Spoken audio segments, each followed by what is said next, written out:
Bonjour, dans cette vidéo, nous allons faire un programme qui va demander à l'utilisateur trois longueurs, donc trois distances ou trois longueurs, voilà. Et en fonction de ces trois longueurs, on va indiquer à l'utilisateur si on peut construire ou pas un triangle. Donc si ces longueurs ne vérifient pas l'inégalité triangulaire, dans ce cas-là, c'est pas possible de construire un triangle. Si c'est possible de construire un triangle avec les trois longueurs, par exemple avec 3, 5 et 6, dans ce cas-là, on indique que c'est un triangle, et après on ajoute, on précise la nature du triangle si c'est possible. Donc scalène, ça signifie que c'est un triangle quelconque. Isocèle, ça signifie que c'est un triangle qui admet deux côtés égaux. Équilatéral, c'est un triangle qui admet trois côtés égaux. Et ensuite, si en plus de ça, on indique si le triangle est rectangle ou pas. Donc, vu les tests vu l'affichage qui est ici, on vérifie d'abord si c'est ou ce n'est pas un triangle. Donc, si c'est un triangle ou pas. Donc, premier test. Si c'est un triangle, dans ce cas-là, on vérifie ses distances. Donc, dans ce cas-là, on vérifie les distances. Et donc, ce qui va apparaître, c'est est-ce qu'il est équilatéral, isocèle ou scalène. Et en plus de ça, à la fin, on cherchera à déterminer si le triangle est rectangle ou pas. Alors qu'est-ce qui fait, je reviens sur être un triangle ou pas un triangle. Donc si on prend un segment, est-ce qu'à partir de distance, par exemple, est-ce qu'avec une longueur ici qui vaut, je ne sais pas, L1, et ici une distance L2, est-ce que je peux construire le triangle ABC tel que AC soit égal à L1 et BC soit égal à L1. Vous voyez que si L1 et L2 sont des longueurs trop petites, en fait, à aucun moment, il n'existera de possibilité que de construire un triangle, puisqu'en fait, les deux cercles jaunes que j'ai tracés ne s'intersecteront pas. Donc, avec trois distances, L1, L2 et L3, il faut en fait que ces distances vérifient entre elles l'inégalité triangulaire, c'est-à-dire, comme je viens de le voir ici, L1 plus L2, pour que le triangle existe, cette distance-là, cette somme des deux, doit être plus grande que L3. Mais ça, c'est vrai pour les autres distances. Il faut que L2 plus L3 soit plus grande que L1, et il faut que L3 plus L1 soit plus grande que L2.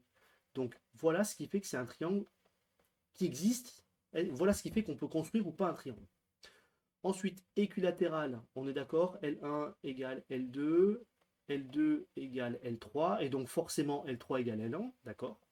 Isocèle, on a deux longueurs égales, L1 égale L2, ou bien L2 égale L3, ou bien L3 égale L1. Ah oui, parce que ici, on est d'accord, c'est un et 1. Pour le triangle équilatéral, il faut qu'en même temps, il y ait tous les côtés qui soient égaux. Ici, en revanche, c'est des ou. Et scalène, c'est quand c'est ni l'un ni l'autre. Et enfin, rectangle, vous connaissez le fameux théorème de Pythagore.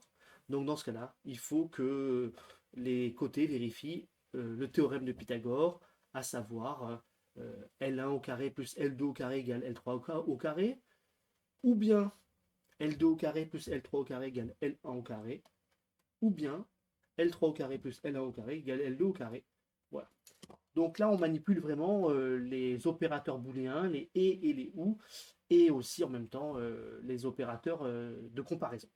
Allez, on fait ça dans VS Code, c'est parti. Donc premier cas, ce n'est pas un triangle.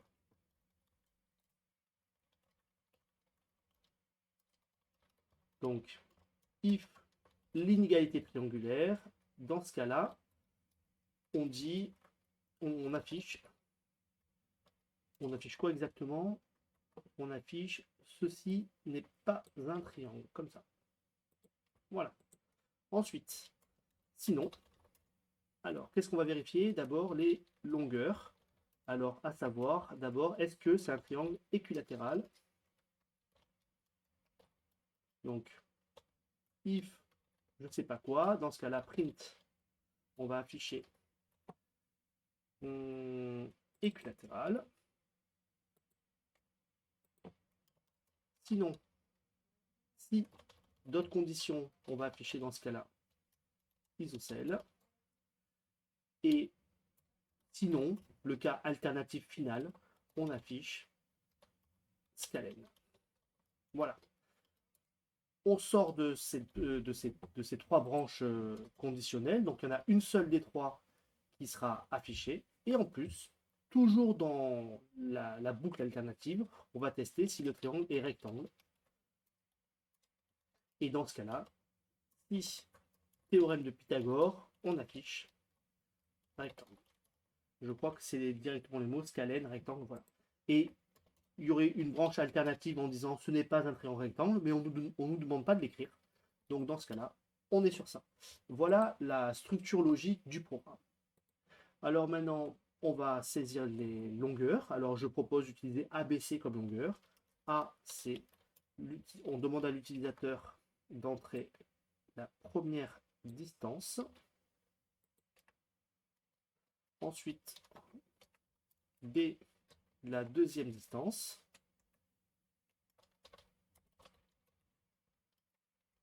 Et enfin, pas au carré. Et enfin, C, la troisième distance. Voilà, troisième, et ça sera la longueur C. Ok, donc ces longueurs-là, on les transforme en nombre entier avec int input. Voilà. Donc ABC, c'est des longueurs entières. Ok. Alors, qu'est-ce qui fait que c'est un triangle? Si c'est pas un triangle, si on n'a pas d'inégalité triangulaire. Donc, c'est-à-dire A plus B est plus petite que C. Ou bien B plus C est plus petit que A. Ou bien C plus A est plus petit que B. Donc, est-ce que c'est un ou? Non, c'est pas un ou en fait. Ah si, si, si, il faut que ça s'intersecte à chaque fois. Donc en fait, non, il faut que ce soit vrai en même temps. Donc c'est un et. Il faut qu'en même temps, aucun de cela. Voilà. Non, non, je dis une bêtise. Si une quelconque de ces conditions n'est pas vérifiée, dans ce cas-là, c'est pas un triangle. Ok. Donc il faut qu'il y en ait une seule qui ne soit pas vérifiée. Donc c'est bien un. Ok, excusez-moi. Sinon, alors maintenant, le triangle équilatéral. Qu'est-ce qui fait que c'est un triangle équilatéral? Si A est égal à B, et en même temps, B est égal à C, et en même temps, C est égal à A. Bon, cette dernière condition, elle est forcément vérifiée, puisqu'on a A égale B et B égale C. Donc A est égal à C. Je l'écris quand même. Voilà. Ensuite, si on n'est pas équilatéral, dans ce cas-là, si deux côtés sont égaux, donc A égale B, ou bien B est égal à C, ou bien C est égal à A. Dans ce cas-là, si l'une quelconque de ces conditions est vérifiée, on a un triangle isocèle. Et si c'est ni équilatéral ni isocèle, dans ce cas-là, c'est un triangle rectangle. Ok. Et maintenant, c'est un triangle scalène, excusez-moi. Et maintenant, un triangle rectangle. Donc si A fois A plus B fois B est égal à C, ou bien B fois B plus C fois C est égal à A fois A. Ici, c'est C au carré, hein, C fois C. Voilà. Ou bien C fois C plus A fois A est égal à B fois B.